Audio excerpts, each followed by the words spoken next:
Yo, halo semuanya, kembali lagi di channel Pixel Dev. Pada video kali ini kita masih berada di dalam series CSS dasar dan di video kali ini kita akan mempelajari mengenai transform pada CSS ya. Jadi transform itu apa? Transform itu sendiri adalah bagian kecil dari animation ya. Kalau kalian tahu animasi itu seperti apa, misalnya melakukan pergerakan karakter yang berjalan ya, misalnya seperti itu animasi. Nah, transform ini adalah bagian dari animasi, bagian kecil dari animasi. Jadi pergerakannya itu masih sederhana. Akan kita lihat nanti contohnya ya. Nah, transform itu sendiri berkaitan erat dengan yang namanya transition ya. Oke, kalau kalian mau lihat contoh sebuah transform di sini ya, di sini ada transisi dan animation ya, kalian lihat tulisannya tadi. Nah, kalau transisi atau transform ini seperti ini kira-kira. Oke, kalau animasi seperti ini. Oke, kalau kalian ingin lebih jelasnya lagi, di sini saya ada dua buah contoh ya. Jadi ini adalah transform dan ini adalah animation ya. Oke, untuk transform dan transisi itu berkaitan erat ya. Nanti saya bahas apa itu maksudnya transisi. Intinya di sini adalah transform ya. Nah, kalau transform, kalau kita lihat ya yang di kiri ini, itu perpindahan objeknya dari suatu kondisi ke kondisi yang lain. Jadi cuma ada dua kondisi, kondisi A, kondisi B. Kalau animation ini sudah kompleks ya. Jadi seperti ini kira-kira banyak sekali kondisi yang berjalan di sini. Oke, seperti itu kira-kira perbedaan antara transform dan animation ya. Nah, untuk transform itu sendiri ada banyak value-nya ya. Jadi transform itu adalah property ya. Jadi kalau kalian nulis di CSS nanti misalnya transform titik dua, ini value-nya. Di sini ada translate, scale, rotate, skew, matrix, 3D transform. Nah, pada video kali ini kita tidak akan membahas semua yang ada di sini, melainkan kita hanya membahas logic bagaimana sih memakai transform itu sendiri. Dan kita akan mengimplementasikan translate ya pada video kali ini nantinya. Oke. Nah, untuk kalian melihat selengkapnya bisa klik di link deskripsi video bawah ini ya. Jadi di CSS Trick di sini biar kalian tahu apa saja fungsi dari setiap value-nya tadi. Nah, di sini saya sudah membuka CSS Trick yang mengenai transform ya. Nah, jadi di sini kalau kita lihat banyak sekali untuk value transform itu ya. Nah, di sini ya sudah saya sebutkan sebelumnya ada scale, ada skew, ada translate, ada rotate, ada matrix, ada juga perspektif ya. Nah, kalau kita lihat di sini sudah ada contohnya misalnya skew. Skew itu artinya condong ya. Jadi seperti ini kira-kira hasil yang kalian dapatkan ketika kalian memakai value skew ya. Ini ada skew dari sumbu Y ya. Di sini kalian bisa lihat di sini juga ada pakai kombinasi dari dua skew dan di sini juga ada value untuk rotasi, translate. Nah, untuk translate ini yang kita pakai nanti ya. Maksudnya seperti apa? Translate ya, translate itu adalah pergerakan dari satu titik ke titik lain. Nah, seperti ini kira-kira. Nah, di sini dia memakai value X dan Y. Kalau kita lihat ya di codingannya. Nah, di sini codingannya ini yang X dan ini yang Y. Nah, cara penulisannya seperti ini. Sangat mudah sekali ya. Jadi kalian tinggal panggil transform, kemudian di sini kalian isikan value-nya sendiri. Oke, dan kalau kita scroll lagi ke bawah ada multiple value ya di sini ya. Kalau yang ini sudah advance, jadi kita tidak mempelajarinya. Ada matrix juga dan ada 3D transform. Intinya pada video kali ini kita akan mencoba salah satu saja dari transform, yaitu mengenai translate ya. Oke, kita kembali lagi ke PowerPoint. Setelah kalian mengetahui apa saja value dari transform, jadi sekarang pertanyaannya transition itu apa? Karena seperti yang saya bilang di slide sebelumnya ya, transition itu berkaitan erat dengan transform. Oke, simpelnya seperti ini. Transition itu adalah sebuah waktu ya. Jadi untuk menggerakkan suatu transform, misalnya kita kayak translate tadi, menggerakkan benda dari A ke B, maka itu membutuhkan waktu ya. Untuk lebih jelasnya, langsung saja kita implementasikan kepada codingan ya. Silakan kalian buka Microsoft Visual Studio Code kalian. Oke, seperti biasa ya di sini ya, saya sudah membuat sebuah folder baru yang bernama transform, kemudian di dalamnya saya mempunyai index.html dan style.css. Nah, satu lagi, saya sudah juga menyiapkan sebuah gambar ya. Jadi di sini kalau kita lihat gambarnya seperti ini, kira-kira gambar yang loading screen tadi ya. Nah, oke, untuk yang pertama, saya membuka dulu index.html, kemudian buat templating seperti biasa.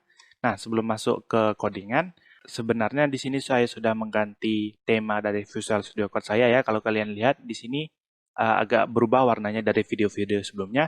Sebenarnya di sini saya memakai sebuah extension yang bernama Monokai Pro ya, Monokai Pro. Kalau kalian cari di sini, nah ini dia. Ini tema yang saya pakai ya. Jadi berbeda dari tema sebelumnya. Oke, kalau kalian ingin mengganti tema juga kalian bisa klik Ctrl Shift P, kemudian di sini kalian klik saja yang di sini ya, yang color theme di sini ya, preference color theme. Oke, di sini misalnya kalian mau mengganti apapun itu bisa di sini ya, live preview. Jadi saya pakai yang Monokai Pro filter octagon. Oke, langsung saja di sini kita kembali lagi ke codingan, Ctrl S, kemudian seperti biasa kita open with live server ya. Oke, di sini saya atur dulu untuk posisinya biar enak kelihatannya, dan Alt Z seperti biasa ya untuk word wrap. Nah, di sini yang pertama kali saya ingin input adalah image ya, img. Source-nya adalah icon ini yang tadi ya, icon.png. Oke, di sini saya ketikkan saja icon.png, Ctrl S. Nah, sudah ada ya. Jadi di sini sudah ada image, karena image-nya itu berwarna putih, maka tidak konsisten dengan yang background saya ini ya. Jadi background saya ingin merubah tampilan warnanya terlebih dahulu. Nah, di sini saya panggil dulu link untuk style sheet, hrefnya style.css ya. Jadi kita panggil CSS kita, kemudian kita buka di sini style.css, dan di sini yang pertama kali saya ingin rubah adalah bodinya itu sendiri ya. Untuk body. Nah, di sini saya biasanya kan kalau kita buat elemen untuk CSS itu kita buat titik, atau selain itu kita buat hash ya. Nah, di sini saya tidak membuat apapun, itu artinya dia itu langsung ke sini ya, ke elemen itu sendiri. Karena tidak sebuah kelas, melainkan elemen, jadi saya langsung buat seperti ini. Nah, di sini saya ingin membuat background color-nya. Color menjadi warna kebiru-biruan ya. Jadi di sini saya sudah mengcopy hexanya ya. Nah, di sini Ctrl S. Nah, kira-kira seperti ini ya. Jadi sudah ada image-nya.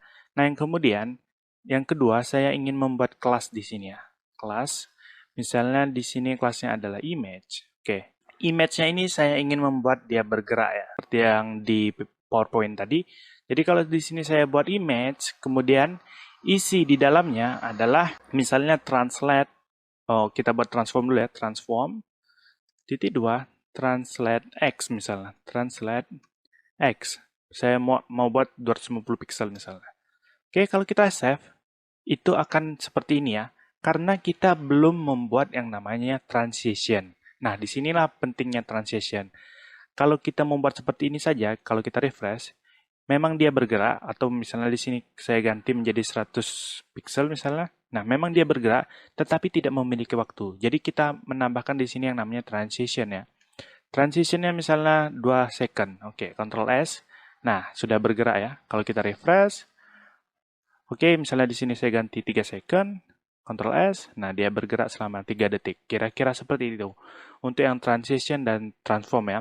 Jadi, kedua hal ini sangat berkaitan erat. Nah, tetapi tidak cuma sampai situ saja ya. Saya ingin ini ada triggernya. Jadi kalau seperti ini kan kita tidak ada triggernya atau pemacunya. Jadi untuk triggernya ini sendiri saya ingin ketika image-nya itu di hover atau ketika mouse kita ini menyentuh image, maka lakukan hal ini. Oke. Kalau kita taruh di sini, Ctrl S, kalau kita hover, ya image-nya bergerak ya. Tetapi ini ada sedikit bug ya, kalau kalian lihat. Nah, kalau kita lihat di sini ya, kita hidupkan Toggle Pesticide, ya, sebuah extension dari web browser. Nah, kalau kita masuk di kotaknya ini, image-nya bergerak. Akan tetapi, kalau saya seperti ini, saya keluar kotak, nah kalian lihat ya, itu, maka image-nya itu agak ada bug sedikit ya. Nah, untuk mengatasi itu, kita bisa membuat sebuah container ya, atau wrapper untuk image ini sendiri. Maksudnya seperti apa? Oke, seperti ini ya. Pertama saya matikan terlebih dahulu untuk Toggle Pesticide-nya. Oke, di sini untuk image kita belum perlu, tetapi nanti kita akan memasukkan value di dalamnya. Nah, di sini saya ingin membuat namanya wrap image. Oke, kita buat di sini ya, dot wrap image. Jadi akan otomatis membuat div dengan kelas wrap image ya. Oke, di sini saya cut, saya masukkan ke sini. Oke, jadi kalau seperti ini artinya image-nya itu sudah berada di dalam div yang ini ya, dan mempunyai kelas wrap image. Nah, bagaimana kalau kita lihat terlebih dahulu hasilnya di sini, inspeksi elemen. Oke, sebentar. Di sini saya ke bawahkan saja biar enak lihatnya. Kalau kita klik di sini, nah di sini sudah ada wrap image ya. Kalau kita hidupkan toggle paste di side-nya, nah inilah wrap image itu. Jadi bagaimana kalau saya menghover mouse saya ke wrap image, maka gambar yang ini akan bergerak. Nah, seperti itu kira-kira. Jadi ini mudah sekali ya sebenarnya. Tinggal kalian buat untuk yang di style.css-nya ini tinggal kalian kopikan ke sini. Ctrl S. Oke, di sini sebentar dulu. Ini dia berjalan karena apa? Kalau kita lihat di sini tidak berjalan ya. Nah, karena apa tidak berjalan seperti ini? Ya karena kita belum memasukkan dot image ya di sini. Oke, kalau di sini belum kita masukkan hover yang pertama, hover. Oke, yang di sini saya matikan saja. Kalau saya dekatkan, nah maka akan bergerak ya. Tapi masih ada bug juga. Kenapa masih ada bug? Karena di sini kita belum memanggil dot image. Artinya ketika kita nge-hover yang wrap image tadi, maka image-nya itu bergerak seperti itu kira-kira. Jadi kalau saya buat seperti ini, nah kalian lihat ya, di sini dia sudah bergerak. Oke, seperti itu kira-kira ya.